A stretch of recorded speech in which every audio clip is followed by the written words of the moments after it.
ፋኖ የሚታገለው ለሃይማኖት እንጂ ሙታንም ቢሆን በእስላም ቢሆን እኔ አንድ ነገር የምነግራችሁ በሃይማኖትም ቢመጡ ትላንትና እስልምናን ሃይማኖት ያስገባው ክርስትና ሃይማኖት ነው። This is Fikrsism religion. I came from Ethiopia. ኬንያና ቦምባሳ ላይ ያላችሁ ልጆች ክትትላችሁን እንድታጠናክሩ። ዛፍ መቀባት ሃይማኖት ነው እንዴ? ሃይማኖት የሚባል ነገር አለ። የቱ ጋር ነው መሬት ያለው? ደምሳሽ መሬት አይደለም ቤትስ አለው እንዴ? የሚስቱ የባለቤቱ እናት አይደሉም እንዴ? ቀበሌ ቤት ለቀቁለት። ደጋፋውና ሊናገር ይችላል። ሲደውና አነጋገር የሰው ልጅ ሲደውና አነጋገር አይናገርም አይደለም በዘር ሰላም ሰላም የተወደዳችሁ የእግዚአብሔር ቤተሰቦች እንዲሁም የመድን ሚዲያ ተከታታዮች በያላችሁበት የዓለም ዳርቻ የእግዚአብሔር ሰላም የእናታችን የቅድስት ድንግል ማርያም አማላጅነት አይለያችሁ አይልን። ዛሬም በአዳዲስ ቪዲዮዎችና ወቅታዊ በሆኑ ጉዳዮች ወደ እናንተ ተመልሼ መጥቻለሁ። ጫፍ ላይ ያሳየኋችሁ ቪዲዮ ሐሳባችንን እየሰጠን የምናያቸው ቪዲዮዎች ናቸው። እንግዲህ በሰሞኑን በተነሳው በእስልምና እምነት ተከታዮች ዙሪያ ወይንም በመካነ ሰላም በተነሳው የሰዎች መገደል ምክንያት አሁንም ጦርነቱ ሊበቃ አልቻለም። ሰላማዊ ሰልፋቸው በጣም እንደቀጠለና እስልምና እምነት ተከታዮች የገደሉት ሰዎች ወይንም እኛን ያጠቁ ሰዎች ይውጡልን ይቀጡልን እያሉ ሰላማዊ ሰልፋቸውን እያካሄዱ ይገኛሉ ማለት ነው።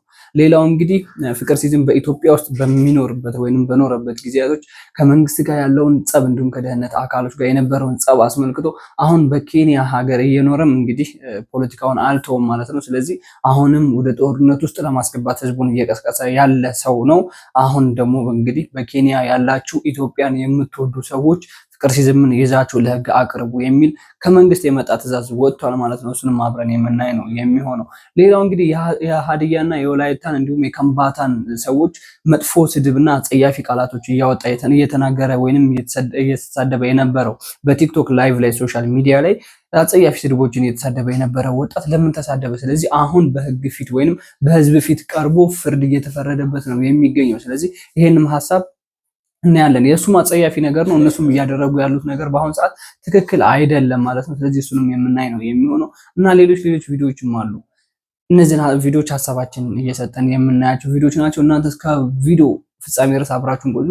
ሐሳባችንን በደንብ እየሰጠን የምናያቸው ቪዲዮዎች አሉ ማለት ነው። ከእናንተ የሚጠበቀው ላይክ፣ ሼር፣ ሰብስክራይብ ማድረግ ነው። ሰብስክራይብ ለምንድን ነው የማታደርጉት? አሁን አድርጉ። ቤተሰቦች በሰጣችሁ 5 ሰከንድ ላይክ ሼር ሰብስክራይብ አድርጋችኋል ብዬ ተስፋ አደርጋለሁ። አሁን የምንሄደው ወደ መጀመሪያው ቪዲዮ ነው። የመጀመሪያው ቪዲዮ የሚሆነው በፍቅርሲዝም ላይ ኢትዮጵያ ውስጥ ያሉ ሰዎች አዋጅ ያወጡበት መልእክት ምን የሚል ነው አብረን የምናይ ነው የሚሆነው። በኬንያ ሀገር ነው አሁን የሚኖረው በናይሮቢ እየኖረ ፍቅርሲዝም ሃይማኖቱን እያስተላለፈ ይገኛል ማለት ነው። እሱንም ምን እያለ እያስተላለፈ ነው አብረን የምናይ ነው የሚሆነው። የመጀመሪያው ቪዲዮ ግን እንደዚህ ይላል፣ እንመልከት እስኪ። የቱ ጋር ነው መሬት ያለው? ደምሳሽ መሬት አይደለም ቤትስ አለው እንዴ? የሚስቱ የባለቤቱ እናት አይደሉም እንዴ? ቀበሌ ቤት ለቀቁለት። ከአዲስ አበባ እንዴት በአንድ ሌሊት ኬንያ ገብቶ መግለጫ ሊያወጣ ቻለ? ደምሳሽ እንዴት ደምሳሽ ፍቅርሲዝም እንዴት ኬንያ ደርሶ መግለጫ ሊያወጣ ቻለ?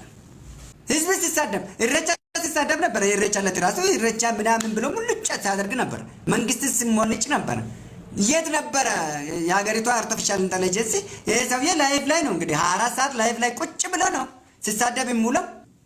ይሄ መንግስት ራሱ መፈተሽ የለበትም ወይ ብላችሁ ታምናላችሁ ወይ?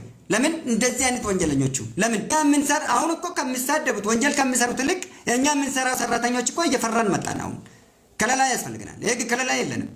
የህግ ከለላ ያስፈልገናል። ዋስትና የለንም። ራሳችን በራሳችን እየጠበቅን ያለ ነው።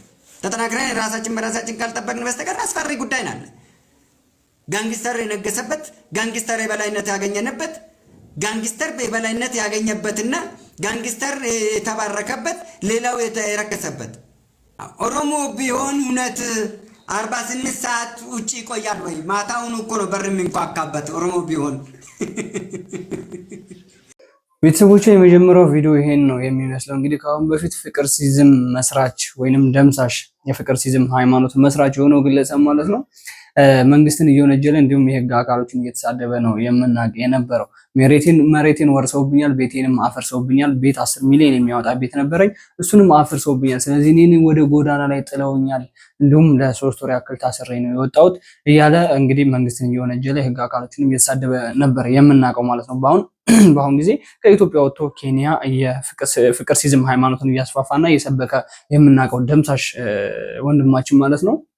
ስለዚህ እውነተኛው መረጃ ሲወጣ ግን እንደዚህ ይመስላል። እንግዲህ እነዚህ ተናገሩት ያው ከመንግስት በታች ያሉ ሰዎች ናቸው። ስለ ግለሰቡ ወይንም ስለ ማንኛውም ማህበረሰብ ምን አለው እንዴት ነው ምናምን የሚለው ነገር የሚያጠኑ ሰዎች ናቸው። ምንም አይነት ቤት እንደሌለውና ካሁን በፊት የሚስቱ ባለቤት የቀበሌ እናት እንደሆነ የነበረቻቸው አይደለም። እሱ የሚስቱ እናት የቀበሌ ቤት ነው ያላቸው። ስለዚህ ያንን የቀበሌ ቤት ለቀውለት ነው እንጂ ያንን ቀበሌ ቤት ደግሞ መንግስት በፈለገው ሰዓት አፈረሰው፣ ለማልማት ሲፈልግ አፈረሰው። ስለዚህ ይሄን የተከሰተው እያሉ ነው የተናገሩትና ፍቅር ሲዝም እንግዲህ ህዝቡ እንዲወደው ይሁን ለህዝቡ መንግስትን እንዲጠላ ህዝቡ ማድረግ ይሁን ወይንም የሆነ የሃይማኖትና የፖለቲካ እንዲሁም ከመንግስት ጋር ጦርነት እንዲነሳ ፈልጎ ይሁን እሱ ተቃዋሚ ስለሆነ ሌላውም ህዝብ ተቃዋሚ ሆኖ ከሱ ጋር አብሮ እንዲነሳ ያደረገው ነገር ነበረ ማለት ነው። ትክክለኛ መረጃ ሲወጣ ቪዲዮ ላይ እንግዲህ እሱ በተናገረ ጊዜ ብዙ ሺህ ሰዎች ነበሩ እየተከታተሉ ያሉት። መንግስትን የሚጠሉ አሉ፣ መንግስትንም የሚወዱ አሉ። ግን ሁሉም መንግስትን እንዲጠላ እያደረገ የነበረበት ጊዜ ነው። ይህን አፈርሷልና የእናንተንም ቀጣይ ያፈርሳል የሚል መልእክት እያስተላለፈ ነበረ ከአሁን በፊት ማለት ነው። ትክክለኛው መረጃ ግን ሲወጣ እንደዚህ አይነት ነገር ነው። ምንም አይነት ነገር እንደሌለውና የቀበሌ ቤት ውስጥ እንደነበረ የሚኖረው ከዛን መንግስት ደግሞ ሲፈልገው ያንን ቀበሌ ቤት ለልማት በሚፈልገው ጊዜ እንዳፈረሰበት ነው ትክክለኛ መረጃ እየወጣ ያለው ማለት ነው። ስለዚህ እንደዚህ አይነት ነገር በነገራችን ላይ ብዙ ሰዎች ብዙ ማህበረሰብ መንግስት እንዲጠሉና ጦርነት እንዲነሳ የሚፈልጉ ሰዎች አሉ። እነሱ ተቃዋሚ ሆኖ እነሱ የመሸሻ መንገዳቸውን ያዘጋጁና የህዝብ የሆነ ማገዶ ውስጥ ከገባ በኋላ እነሱ ወደ ሌላ ሀገር ልክ እንደ ፍቅር ሲዝም የሚሸሹበት አጋጣሚ ማለት ነው። እዚሁ ሀገር ላይ እንደነበረ ፍቅር ሲዝምን ብዙ ሰዎች ቢከተሉትም ኖሮ ግን ወደ ተቃውሞ ውስጥ አልገቡም ነበር። እሱ ግን በጣም እያነሳሳ ነበር ጦርነት እንዲከሰት የምታስታውሱ ከሆነ ማለት ነው። ስለዚህ አሁን ያለበት ደረጃ ምን ላይ ነው? አብረን ነው እስኪ አሁን ደግሞ ምን ላይ እየሰራ ነው? This is Fikr Sizm religion. I came from Ethiopia. I am the last prophet Dante. We are not a Muslim or a Christian. This is new religion. So please join this religion. Is important in your life. So Fikr Sizm religion. This religion is important in your life. This is new religion, Fikr Sizm religion. I am Prophet Dante. I am the last prophet in the world. We have some book, Holy book, rule and regulations and worship kinds and others. It's new, not a Christian, not a Bible, not a Quran. New. You can join and to read this book in your life. This new religion we come from Ethiopia. So this religion, Fikr Sizm, is Africanism religion. I am the first black prophet. So come here and to achieve or save your life in Fikr Sizm religion. This is new religion in the world. This religion has its own rule and regulations and doctrines and also worships new kinds. So please come on and join this religion. Thank you for everything. ይሄ ያያችሁት ቪዲዮ በአሁን ሰዓት በኬንያ እየኖረ እየሰበከ ያለው በየመንገዱና በየጎዳናው ላይ እንደ ፕሮቴስታንቶች መልእክት እያስተላለፈ ወይንም ወንጌል የነሱ ወይ ፍቅር ሲዝም ሃይማኖት ወንጌሌ ነው እኔ ክርስቶስን የማመልክበት ወንጌል ይሄ ነው ብሎ እያስተላለፈው ያለው መልእክት ነው። እኔ ከኢትዮጵያ የመጣው ጥቁር ኢትዮጵያዊ ፍቅር ሲዝም ሃይማኖት መስራች ደምሳሽ እባላለሁ። ስለዚህ ሁላችሁም ወደ ፍቅር ሲዝም ሃይማኖት ተቀላቀሉና በፍቅር አምላክ ስም እያልን አብረን እናምልክ እያለ መልእክት እያስተላለፈ በእንግሊዝኛ መልእክት እያስተላለፈ ያለበት ጊዜ ነው ማለት ነው። እዚህ ኢትዮጵያ ውስጥ በነበረበት ጊዜ በነገራችን ላይ በእንደዚህ አይነት ለመስበክም እድሉን አላገኘም ነበረ። ይሁን ሌላ መንገድ የሚሆን አላውቅም ማለት ነው። ግን እዚህ የሚታወቀው ያቺ የምታውቋት የእጅ ምልክቷን ይዞ በባዶ እግሩ በመሄድ ነበር አብዛኛው የሚታወቀው ፍቅር ሲዝም ማለት ነው። በባዶ እግሩ በመሄድ ይሄ በፍቅር አምላክ ስም በማለትና የተለያዩ ምልክቶች አሉ። አሁን ሃይማኖቶች ሲመሰረቱ በነገራችን ላይ የተለያየ ምልክት ይዘው ነው የሚመጡት። የፕሮቴስታንቶችም እንደዚህ እንደምታዩት፣ ካቶሊኮችም እንደምታዩት ነው። ሌሎች ሃይማኖቶችም አሉ። ብዙ ሃይማኖቶች ከፍቅር ሲዝም ሃይማኖት አንዱ ምልክት እፍ የሚለው ነገር ነበረ ማለት ነው። ስለዚህ እንደዚህ ይሄን ምልክት በማሳየት ነበረ ወደ ፍቅር ሲዝም ሃይማኖት ህዝቡን እንዲቀላቀል እየሳበ እየጎተተ የነበረው። በላይቭ ላይም በእንደዚህ አይነት መልኩ የትኛውም ቦታ ላይ ሲሄድ በነገራችን ላይ ይሄን ነገር እያስተናገደ ነበር ወይንም ይሄን ምልክት እየሰጠ ነበረ ወደ ፍቅር ሲዝም ሃይማኖት እንዲቀላቀሉ የሚያደርገው ማለት ነው። አሁን ደግሞ በኬንያ ላይ በእንደዚህ አይነት መልኩ እንግዲህ ለማስፋፋት እየጣረና ለማስፋፋት እየሞከረ ያለ ሰው ነው።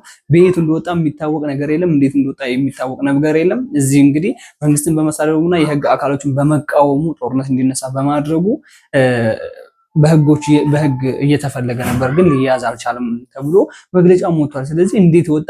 ቀጣይ የምናየው ቪዲዮ ይሆናል እና ብዙ መግለጫዎች እየወጡበት ነው። በዛው ሀገር ላይ የሚኖሩ ኢትዮጵያን የሚወዱ ኢትዮጵያውያኖች እንዲሁም ሰላምን የሚፈልጉ ሰዎች ፍቅር ሲዝምን እባካችሁ ለህግ አቅርቡ እየተባሉ ነው። ቀጣይ እንመልከተው እስኪ። ኬንያና ቦምባሳ ላይ ያላችሁ ልጆች ክትትላችሁን እንድታጠናክሩ፣ እንዳያመልጥ፣ ወደ አውሮፓ እንዳይገባ የባሰ ችግር ሊፈጥርብን ነው።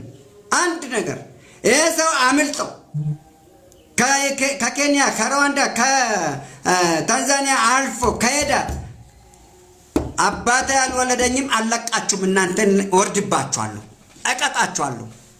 እንዳለቁ ከለቀቃችሁ ነው ያለቃችሁ። ይለፍና ይሄድ፣ እንታያታለን። ማን አባታችሁ ወክላችሁ እዛ እንደምታደርድራችሁ እንደተቀመጣችሁ ያን እናያለን። ከዚህ እኛ ልፍስፍስ ነን፣ ተልፈስፍሰን ቁጥጥር ስር ማዋል ሲገባን አገር ቤት ያለን ተልፈስፍሰናል። ህግን በመጠበቅ እናንተ በዲፕሎማሲ ተጠቅማችሁ በአፋጣኝ ሶሎሎ ውስጥ አለን የምትሉት ይህን ሰው ካሳለፋችሁት አባቴ አይምራኝም። በአሁን በቅርብ ጊዜ የወጣው መግለጫ ይሄን ነው የሚመስለው በፍቅር ሲዝም ጉዳይ ማለት ነው። ኬንያና ሞምባሳ ላይ የምትገኙ ኢትዮጵያውያን የኢትዮጵያ ልጆች ፍቅር ሲዝምን ይዛችሁ ለህግ አቅርቡ፣ ካለበተዛ ግን ነው እየተባለው። ካለበተዛ ግን ወደ ኢሮፕ የሚገባ ከሆነ ያው ነገሩ ሊባባስ ይችላል ማለት ነው። ስለዚህ ዩሮፕ ከገባ እዛ የነጻነት ሀገር ስለሆነ የፈለገውን የመናገር መብት ስላለ ማንም የሚጨቁነ ስለሌለ የፈለገውን ስለሚናገር እሱ ደግሞ የሚያውቋቸው ሚስጥሮች ካሉ አደገኛ ሊሆን ይችላል ነው እየተባለ ያለው። ስለዚህ ፍቅር ሲዝም እንግዲህ በአሁኑ ሰዓት እንደዚህ በክትትል ደረጃ እየተደረገበት ነው የሚገኘው። በነገራችን ላይ ፍቅር ሲዝም የሆነ ነገር ስለሆነ ነው እንጂ እንደዚህ መናገር ፈለገው አለ ምክንያት አለ። ምናልባት መንግስት ወይም የህግ አካሎች የማያውቁት ነገር ሊኖር ይችላል። የማያውቁት ነገር ወይንም ለዚህ ዜጋ ይሄ አይገባውም የሚሉት ሊሉ የሚችሉት ነገር ሊኖር ይችላል። መታሰር፣ መገረፍ፣ የተለያዩ ነገሮችን አሳልፎ ሊሆን ይችላል። ስለዚህ ይሄን ነገር ያው ሀገሪቷ ላይ መንግስት ስላለ ይሄን ነገር አያውቅም ወይ ብሎ ነው መሳደብ እና መንቀፍ የፈለገው እንጂ አለ ምክንያት ነው ብዬ እየደገፍኩት አይደለም። ግን አለ ምክንያት አይሆንም። እኔ ለምደው ድምጽ የማይሰማው አይነት ነገር ነው ስሜታዊ ሆኖ እየተናገረ ያለው። ስለዚህ በአሁኑ ሰዓት በኬንያ የተገኘ ፍቅር ሲዝም ሃይማኖትን ለማስፋት እየተሞከረ ባለ ጊዜ እንደዚህ አይነት መግለጫ እየወጣበት ነው። እንግዲህ ወደ ኢሮፕ እንዳይገባ የታገደበት ጊዜ አለ ማለት ነው። አሁን ደግሞ ሰሞኑን በላይቭ ላይ እዛው ቁጭ ብሎ እዛው ኬንያ ሀገር ላይ ቁጭ ብሎ ላይቭ ላይ በጣም ብዙ ነገሮችን እያነሳ ይገኛል።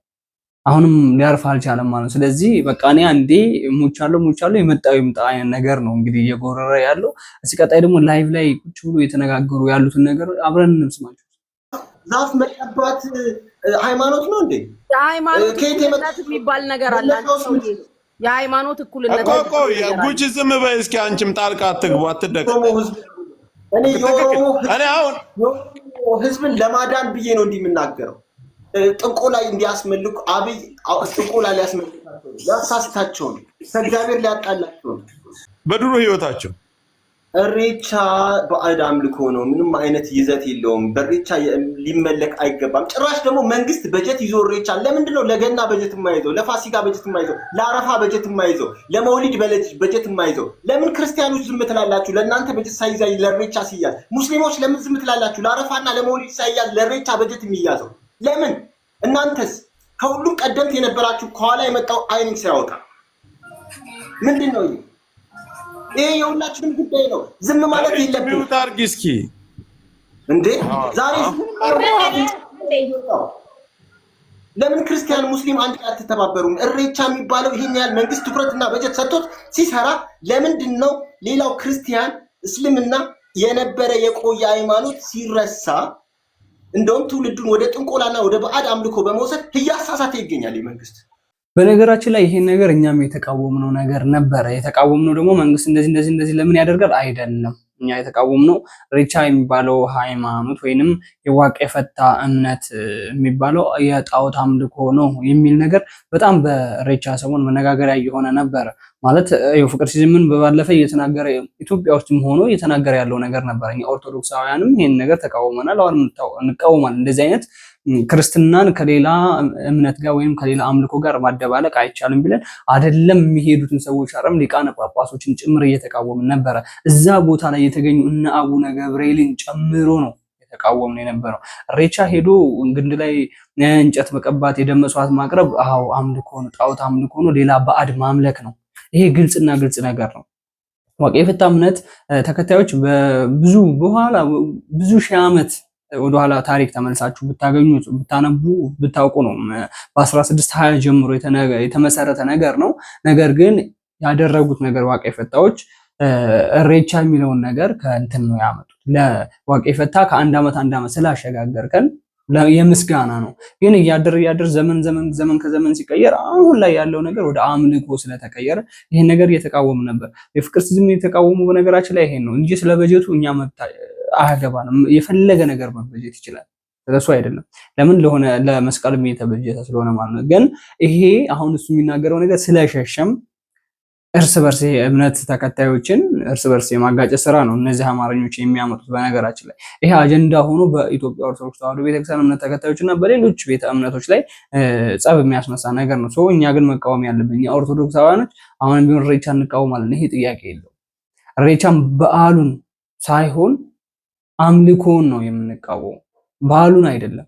አምልኮን የሚደረገው ነገር ሄዶ ውሃ ውስጥ ቀጤማ የሚዘፈዘፈውን ሄዶ እንጨት ላይ ቅቤ የሚቀባውን ሄዶ የደም መስዋዕት የሚቀርበውን ሄዶ የክርስትና እምነት ተከታዮች የሚጠቀሙበትን ቤተክርስቲያኒቷ የምትጠቀሙበትን ንዋየ ቅድሳኖች እዛ ሄዶ ለሌላ ነገር መዋል ይሄን ነገር ነው የምንቃወም የነበረው። ስለዚህ ፍቅር ሲዝም ትንሽ አንዳንድ ነገሮችን እንትን ብሏቸዋል፣ ጠቅሷቸዋል።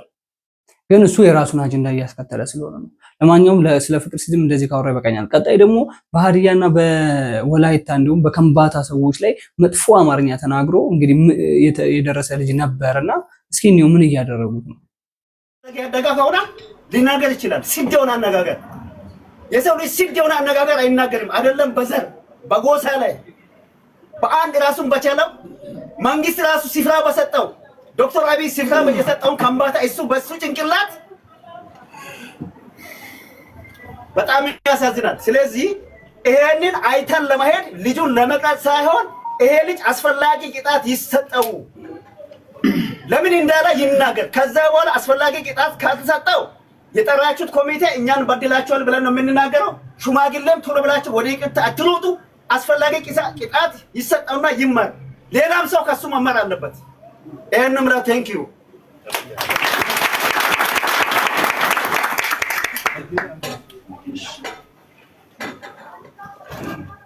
መልካም ነው።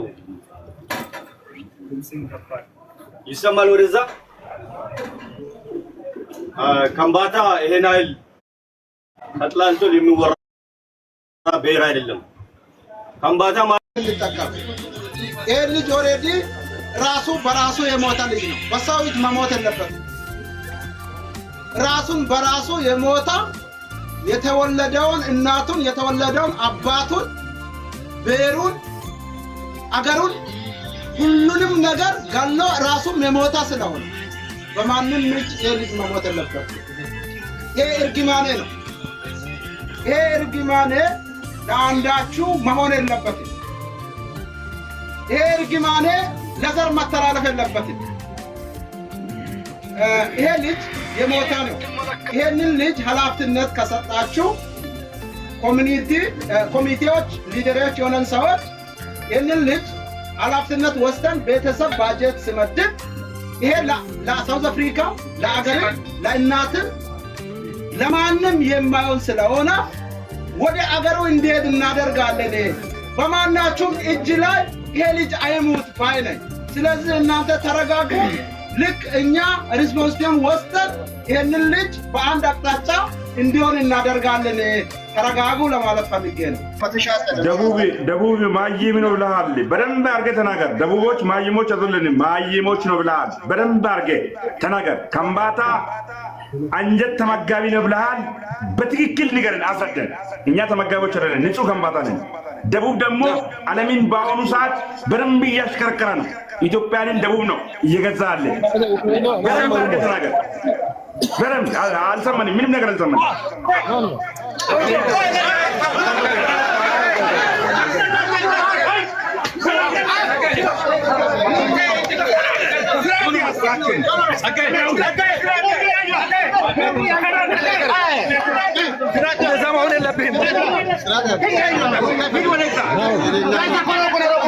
No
ይሄ ቪዲዮ ላይ ያያችሁት ልጅ ራቁቱን አድርገው እጁን አስረው በጀርባው እያስተኙ የሚገርፉት የሚቀጠቅጡት የሚያንገላቱት ልጅ ዝርያ ይባላል። በቲክቶክ ፕላትፎርም ስሙ ዝርያ ይባላልና ይሄ ልጅ እንግዲህ የከምባታ ልጆችና የወላይቶች እንዲሁም የሀዲያ ልጆችን መጥፎ አማርኛ በመናገርና አጸያፊ ስድብን በመሳደብ የተፈረደበትና ወንጀለኛ ተብሎ የተከሰሰ ልጅ ነው። ወንጀለኛ ተብሎ የተከሰሰበት ምክንያት በመሳደብ የሀዲያ ልጆች እንደዚህ ናቸው፣ የከምባታ ልጆች እንደዚህ ናቸው በማለት አጸያፊ ነገሮችን ቲክቶክ ፕላትፎርም ላይ በመልቀቅና ላይቭ ላይ በመሳደብ ነው። እነሱም ከሰው ግን ለህግ አይደለም የሚያቀርቡት። ከሰው የሀዲያ ወይንም የከምባታ ሀገሮች ኮሚቴ የሚባል አለ። እነዛ ኮሚቴዎች ጋር ነው ያቀረቡት። እነዛ ኮሚቴዎች የፈለጋቸውን የመወሰን ውሳኔ አላቸው ማለት ነው። ስለዚህ ይሄ የሀገሩ ባህል ነው።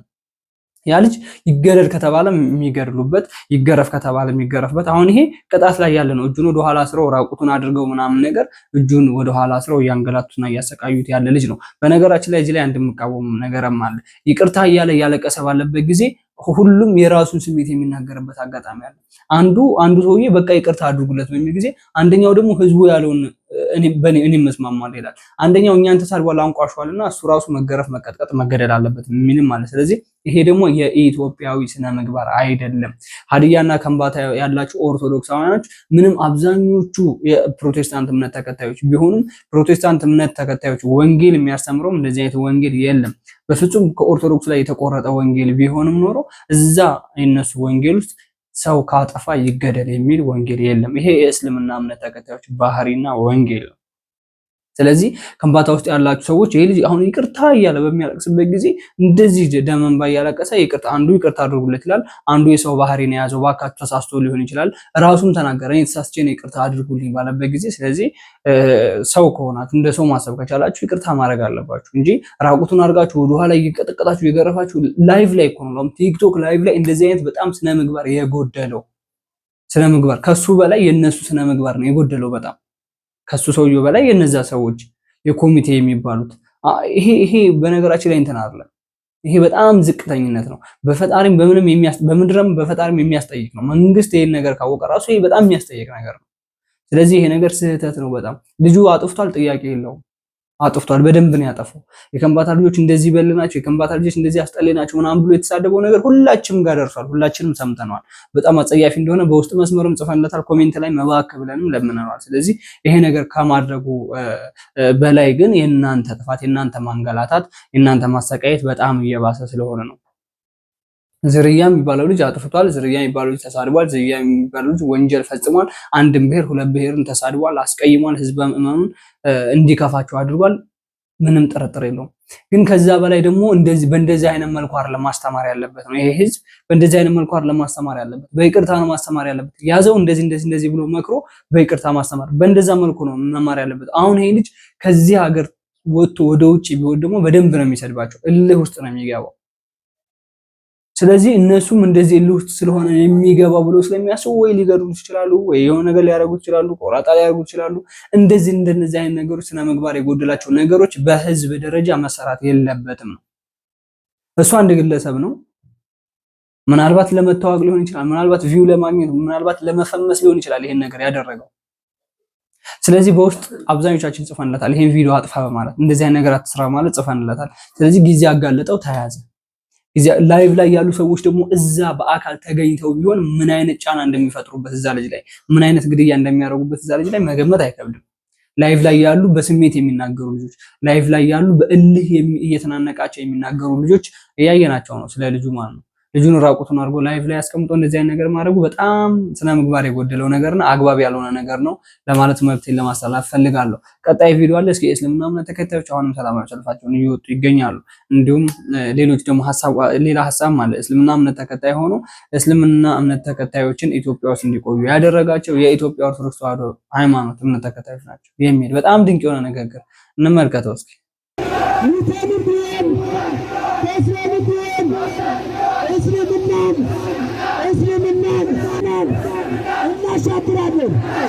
እናሻግራለን እስልምና በደም በአጥንት ይሻገራል። ዋና የሚታገለው ለሃይማኖት እንጂ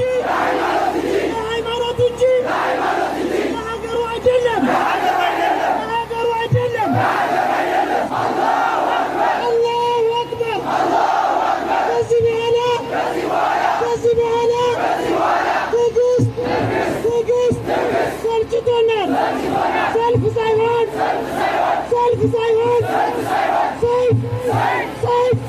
ሰይፍ ይዘን እኔ አንድ ነገር የምነግራችሁ በሃይማኖትም ቢመጡ ትላንትና እስልምናን ሃይማኖት ያስገባው ክርስትና ሃይማኖት ነው። ነቢዩ መሐመድ ሰለላሁ ዐለይሂ ወሰለም ስደተኞቹን የነሱን ዜጎች ተወላጆችን የላከው ክርስቲያን የሆነው ነጋሽ ጋር ነው፣ አስረግጬ የምነግረው። ስለዚህ ዛሬ በሚያመጡት ሐሳብ ትላንትና ክርስትና ሃይማኖት ለእስልምና የሰራውን ውለታ ማፍረስ አይቻልም። አትፍሩ። ኢትዮጵያን ባንዲራ ማውለብለብ ነው። የኢትዮጵያን አንድነት ማሳየት ነው። ለዓለም ሕዝብ ኢትዮጵያ ለማኝ ሆና አለማሳየት ነው። ሰጥቶ መቀበልን መስራት ነው። መሪያችን ዘመነ ካሴ በጣም ጥሩ። እሺ አንተም ጠይቃለሁ።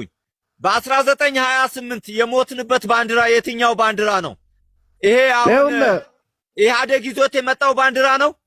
ንገረኝ እኮ። ከዛ በፊት በነገራችን ላይ ይሄ ሰላማዊ ሰልፍ ለእስልምና እምነት ተከታዮች ሲያንሳቸው ነው የሚል ሐሳብ ነው ያለኝ።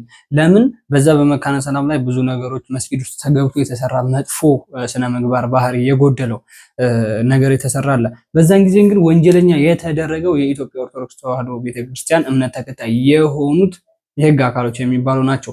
ስለዚህ በእንደዛ ጊዜ ደግሞ የቤተክርስቲያን አባቶች ተሰብስበው ምናምን ይሄን ነገር ፍቺ እንዲደርስ ላይ ሰላም እንዲሰፍን የተደረገ ነገር አለ። ወጣቱ ግን በእንደዚህ አይነት መልኩ አሁንም ሰላማዊ ሰልፉን እየቀጠለ ነው። ይሄ ነገር ወደ ምን እየዞረ ነው? ወደ ፖለቲካ እየዞረ ነው።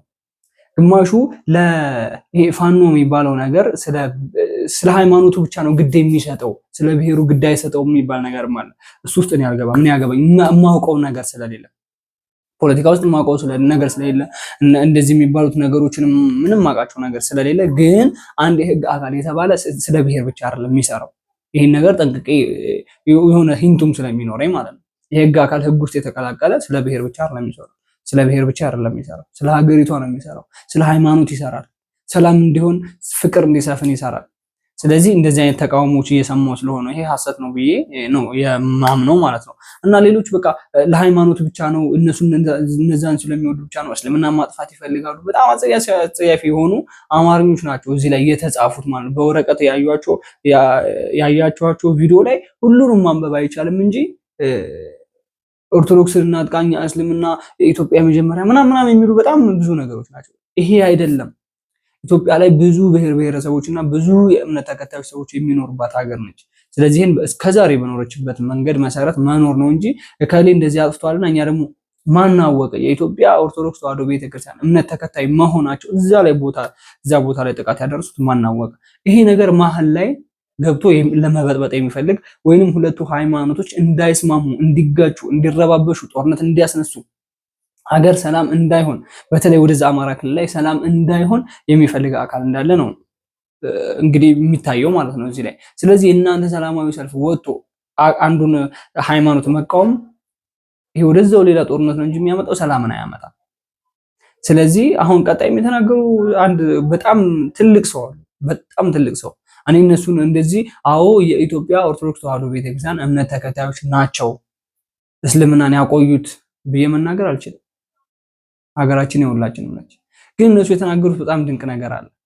ኢትዮጵያ ውስጥ የእስልምና እምነት ተከታዮች ከገቡ በኋላ ያስገባውም የክርስትና እምነት ተከታዮች ናቸው ያሉት ነው። ይሄ ታሪክ ላይ የተጻፈ ነገር ነው። ይሄ ግልጽ የሆነ ነገር ነው። እኔም በባለፈ አንድ ቪዲዮ ሰርቼ ነበረ ቲክቶክ ላይ እና በጣም ብዙ ኮሜንቶች በዝተውብኛል። ስልክ ሁላ ጭምር የተደወለልኝ አለ ከማላውቀው ሀገርና ድንቅ ከሆነብኝ ሀገር ላይ ስልክ ሁላ የተደወለልኝ አለ። ስለዚህ ኦርቶዶክስ ጨለማ ነች የሚሉ ፊታቸውን እንደ እስልምና ጠርዛ ሴት ነች እንደ እስላማች ሀጅ የሚያደርጉትን ነገር አድርገው ኦርቶዶክስ ጨለማ ነችና አሁን የቀረቻቸው መጽሐፍ ቅዱስ ወይንም ጸላጽል ክራር ከበሮ ምናምን የሚሏት ነገር ነች እንጂ ውስጧ ባዶ ሆናለች ምናምን ብላ ቪዲዮ ሰርታኔም ቪዲዮ ሰርቼባት ቲክቶክ ፕላትፎርም ላይ ወደ 10 ሺዎች የተቆጠረ ቪው አግኝቷል። የገረመኝ ቪዲዮ ከድቅድቅ ጨለማ ወደሚደነቅ ብርሃን ለምትሉ ምስኪን ኦርቶዶክሶች የኦርቶዶክስ በዚህ ሰዓት ጨለማ የተደፋባት ቤተክርስቲያናት እንኳን ብርሃን ልትሆን ማለት ነው። ግን እዛ ላይ ኮሜንቶቹ በጣም የሚገራርሙ ኦርቶዶክስን የሚወዱ ሰዎች በጣም እስልምና እምነት ተከታዮችም የሆኑ እሷን እየነቀፉ እንዴት እንደዚህ ትያለች ብለው ብዙ ኮሜንቶች የተጻፉ እንዲሁም የእስልምና እምነት ተከታይ የሆኑ ሰዎች ደግሞ እኔ ላይ ዛቻ እስከማድረስ ድረስ ኮሜንቶች ተጻፈዋል። ስለዚህ የእስልምና እምነት ተከታዮችና የኦርቶዶክስ እምነት ተከታዮች ተከባብሮ የማይኖር ከሆነ አሁንም ሌላ ጦርነት ነው የሚመጣው። ቤተክርስቲያኒቱን አጥፍተን መስጊድ እናረጋለን ብሎ ቪዲዮ የሰራ ሰው ነበረ። ኡስታዙ ደግሞ ቅድስት ቤተክርስቲያንን በፍጹም አትነኩም ያለበት ትናንት ተሰራላችሁ ቪዲዮ ላይ ብዙ ነገሮች አሉ። ስለዚህ ሃይማኖቶች እርስ በርስ የማይከባበሩ ከሆነ ሜቢ ሰላም ይሆናል ብዬ አላስብም። ከትልቅ ሰዎች ከቤተክርስቲያን አባቶች እኛ ኦርቶዶክሳውያኖች ከኡስታዞች ደግሞ የእስልምና እምነት ተከታዮች መልካምነትን ብትማሩ በጣም የተሻለ ነው የሚሆነው። አንዳንድ የእስልምና እምነት ተከታዮች ትንሽ አወቅን የሚሉ የሆነች ቦታ ላይ የተጻፈቻለች ሱራ 4:55 ላይ ይመስለኛል በቁርአን ላይ የተጻፉትና አንተን የማያከብርህ አንተን የማይወድህ ምናምን ከሆነ አንተን የሚክድህ ከሆነ አሳደህ ገባህበት ገብተህ ግደለው የሚል መጽሐፍ ቅዱሳዊ ቃል አለ በእነሱ። የኛ ደግሞ ዮሐንስ ወንጌል ላይ ደግሞ እንደዛ አይነት የለም። ወዳጅ ጠላትን ውደድ ባልንጀራህን እንደራስህ አድርገህ ውደደው አክብረው ምናምን የሚለው። ስለዚህ አምላክ ግደል የሚል አምላክ የለም በፍጹም። ስለዚህ የእስልምና እምነት ተከታዮች እባካችሁ ሰላም አውርዱ ለማለት መልእክት ማስተላለፍ ፈልጋለሁ። ለዛሬ ይዤላችሁ የመጣሁት ቪዲዮ ይሄን ይመስላል። ላይክ፣ ሼር፣ ሰብስክራይብ በማድረግ ቤተሰብ ሁኑ፣ አገልግሎቱን ደግፉ። ቀጣይ ደግሞ በአዳዲስ ቪዲዮዎች እንገናኛለን።